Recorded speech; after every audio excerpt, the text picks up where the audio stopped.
Imagine your bank collapses overnight. Not tomorrow, tonight. Your account balance, your savings, gone.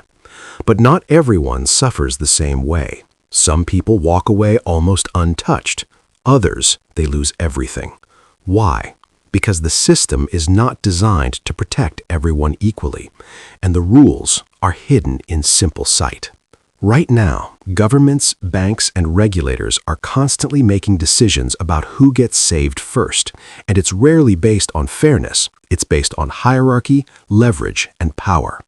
Why should you care? Because understanding who is protected first tells you who bears the risk when things go wrong. And this isn't hypothetical. Every financial crisis, every market crash follows the same pattern. 2008, the dot-com bust, even the Great Depression. The same invisible lines are drawn. Some are untouchable. Others get trampled. Let's start with banks. You might think, if my bank fails, I'm safe. Well, partly. In most countries, deposit insurance exists, but it's limited. In the US, that's $250,000 per account.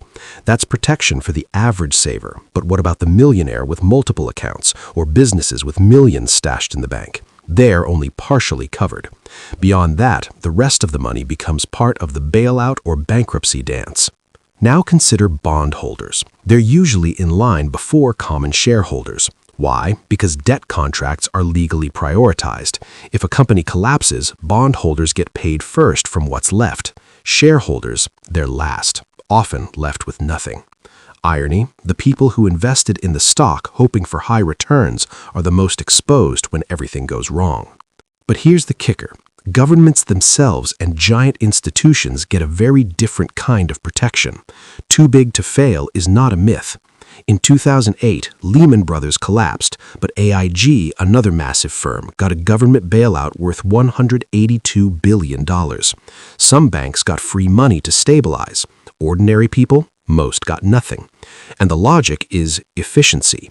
Too big to fail doesn't mean fair. It means stabilize the system at all costs.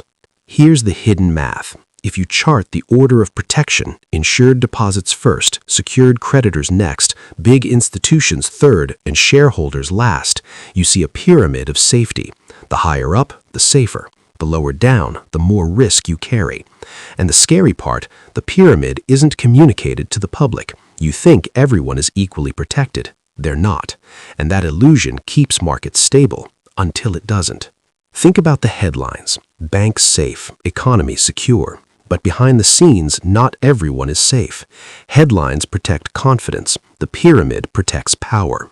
Ordinary savers, pension funds, and small investors are always last in line.